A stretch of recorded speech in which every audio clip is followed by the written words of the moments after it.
that bill. And I mean, it's such a pain in the ass, a real fat pain in the ass. And everybody's in the same position. Like I said, we all get it osmotically. So I don't care if you're uber wealthy and you think that you've escaped it and you're all in your comfort zone because you're sitting pretty on your mountain of money and all this crap. Look, I do not covet you. Okay, I do not covet anybody that is quote successful. Okay, as defined secularly, worldly. Okay, no, not at all. And of course, I don't resent anybody that is successful spiritually. I admire people that these people that are rumored to have taken a vow of poverty. I mean, I kind of get it, like a monk or something, and they say, you know what, throw off the chains that bind us. And it's this materialism. It's this getting ahead. It's this material. It's a drag, man, and we can't be happy. That's the biggest message here, is that you're not going to find happiness. But the secular world will tell you you will. I mean, they're always coming up with updated reports. It's just like they can't get their facts straight on the yolk of an egg. They can't get their facts straight on this. They say, oh, yes, now new research proves that money indeed does bring happiness. So, seek money above all else. Seek money. Should be your God, right?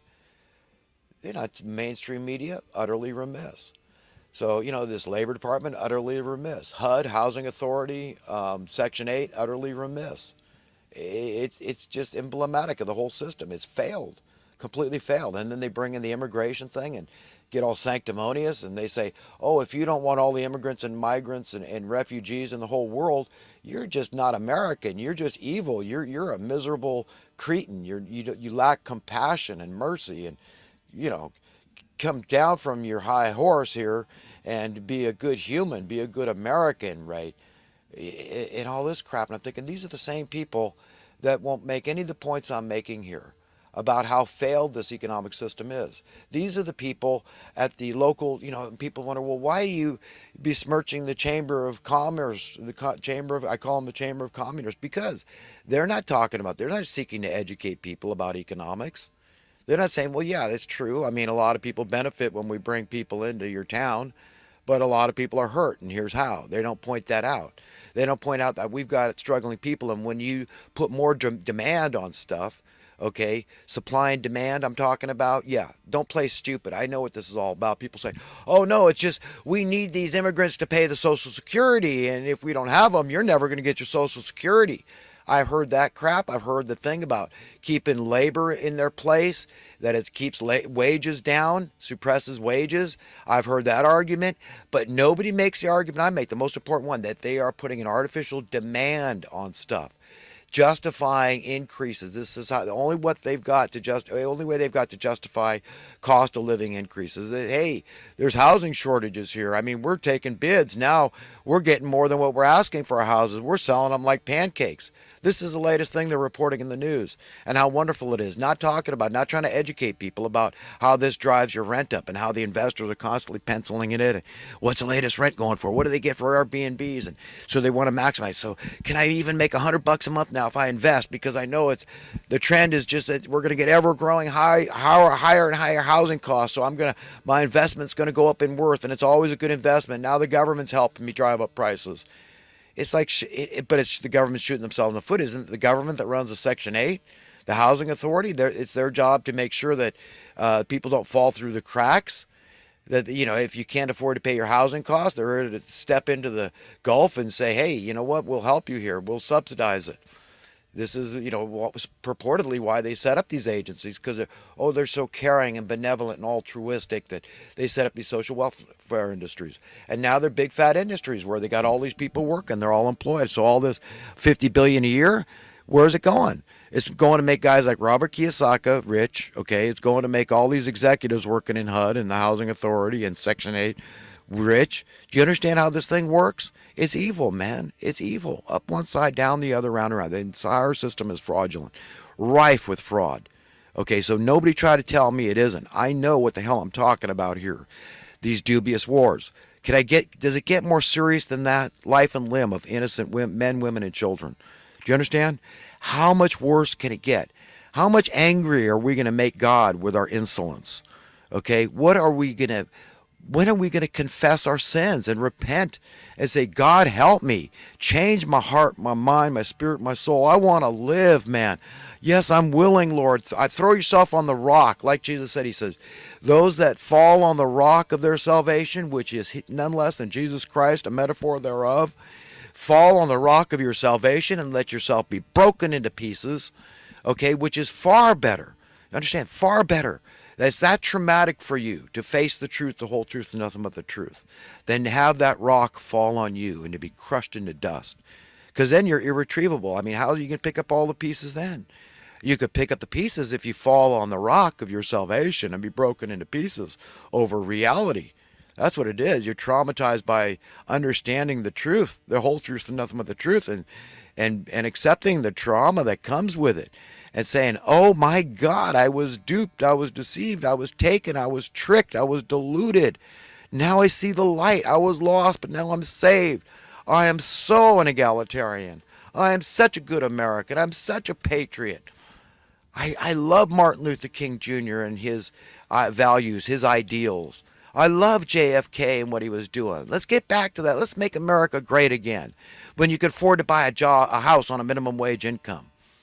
Okay, so this is not by accident or incompetence. The Labor Department doesn't give raises every year because then people figure, well, we're going to point the finger. Don't blame the workers. They're just trying to stay even Steven. Okay, they're just trying to keep some balance here. You started the game. You made the rules. So we started with $1 an hour. It was deemed fair, and the people agreed that's a good wage for minimum wage. You can have a middle class life. And now you want to change up the rules by lack of action, by not doing a minimum wage commensurate increase. Okay, which then you could point the finger at the market manipulation, say don't blame the workers. Over here they're fixing prices. Look at this colluding group and this one that form this formidable monopoly. Okay, these power groups that benefit from your loss. That's the way the whole system works. What do you think? I mean, if you got to pay the taxes, you're the taxpayer, so you are sponsoring and paying for all these programs. The social welfare industry, the dubious warfare industry. And I make the distinction between the dubious warfare industry and the just warfare industry because I do believe in a strong military. Okay, and then you're supporting this debt industrial complex because as they debase our currency through this national debt, they're clipping your coins. So your money is worth less because of this national debt.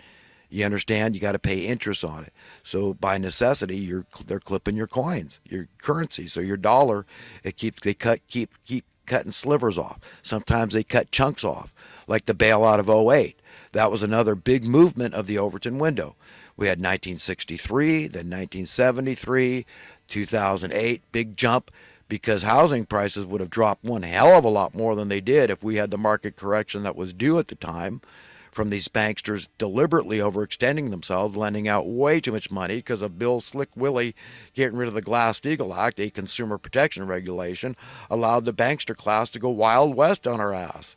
And that's what I mean. They were green-lighted to just dump money on, forget appraisals that make any sense, and just keep dumping money on the market. They knew there was going to be this huge downturn. They knew that all these people that were desperate to get home ownership because they saw the writing on the wall that if they didn't get on the bandwagon now, they'd never be a homeowner. So they lied about their income just to get the house because they figured they could make enough money on the increase in the unearned increment, the increase in the worth, the value of the house, the cost of the house, and passing that off to somebody else. They thought they could get ahead, but no, they lost their butt in foreclosure. So, they picked on the most vulnerable here to give a haircut to, which was the public at large, basically. And they healed the bankster criminal class that did this on purpose. And then they stole their houses. And all these people, these vulture capitalists come in and they buy the houses for pennies on the dollar and become landlords and become, fabulously wealthy. This is how the whole scam has worked. I mean, I see it as clear as light of day. So I could write a book this fat, okay, about the fraud that's taken place in this country and how it occurred. Okay, but all I'm saying is that they could have prevented it. Do you think they wanted to prevent it? No, they couldn't. That's like saying preventing them, tying their hands, handcuffing them from being able to steal your wealth. Oh, take away their scissors. Don't let them keep cutting slivers off the dollar. Take away their clippers. Don't let them clip your coin anymore. Do you think they want that? So very powerful forces have been working against the welfare of the American people at large. And by extension, that's the entire planet. That's humanity at large because people look to America. Okay, they depend on us and we have failed everybody. God is angry with Israel and America is an extension of Israel. I believe that. And other nations too. Look into it, metaphorically speaking. And God is very angry with Israel. And the S is going to hit the fan here imminently. I guarantee it. This is what people are feeling. Alex Jones had Nick Begich on the show. He's saying the same thing. If you're tuned in intuitively and you know the teachings of Jesus, you'll tie it together. You'll say, wow, Jesus said it's going to be just like in the days of Noah in the last days before the end of the age and the beginning of a new age. And it's going to be like a woman in labor.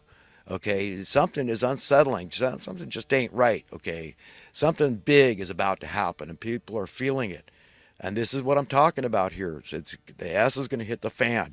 God is very, very, very angry. And what it's going to take, what kind of a sledgehammer needs to be hit over the heads of humanity, I don't know. But it's a whomper. It's a big one.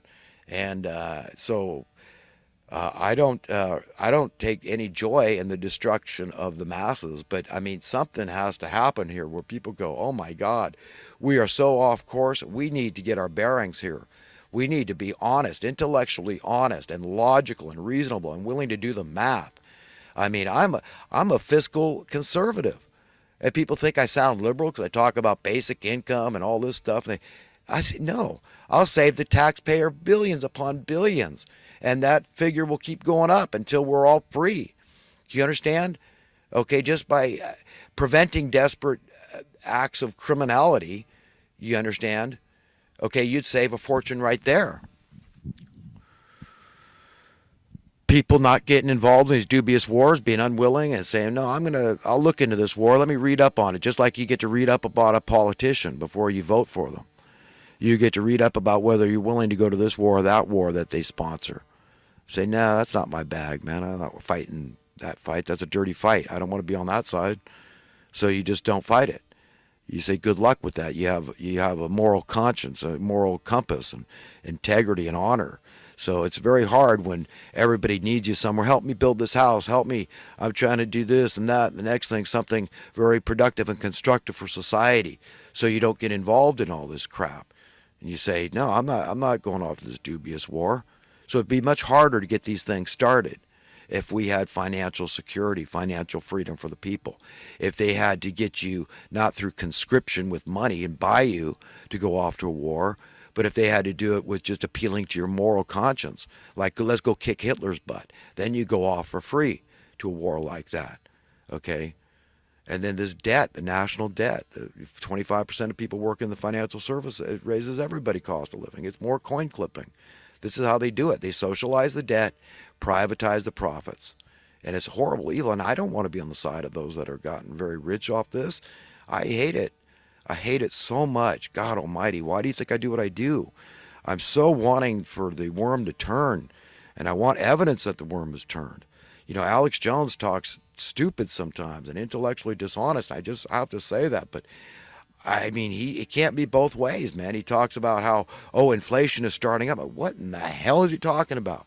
I've seen inflation all my whole life practically, since at least 1963. And they want to blame minimum wage workers? No, well, it's their fault. You got a raise. Why do you think of the cost of this inflated or that? You got to pay more. I got to pay my workers more. They're getting fingered for what they did do. They're completely not culpable. They want to stay even Steven, and they've done anything but. And you're going to blame them, and you're going to stand before God and justify your beliefs, your philosophies, your credos before God. You're going to answer for being that way? I mean, that's so evil. How can you do that? How can you justify this? You can't. You can't. You're nobody. I mean, that's it. If we're intellectually dishonest, we don't know ourselves. If we're not being true to ourselves even, who are we? You understand? You are nobody. Okay? I'm not saying I'm any better than anybody else. I'm not saying I'm any stronger than anybody else. I don't want to be.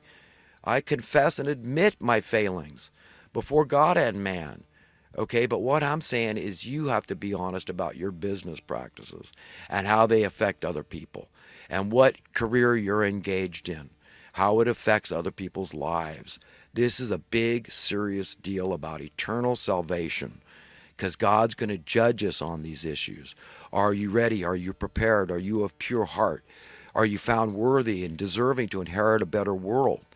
Okay, what are you going to get? You're going to get what you expect. If you can't imagine a world entirely without money, and what's more, you wouldn't want to be there if you couldn't be somewhere where you had that advantage because things have worked out for you very well in this system, in this dream. Okay, uh, you understand? You're not going to be there. So it's not a mean, vengeful God that's coming back and he's just picking on all those people that adhered to unethical business practices. No. Okay, but he has to at some point separate them. So just for the sake of doing something good for the righteous so that they stop getting bullied by that same class of people that loves their lives in this world. They love money and success and materialism far more than they love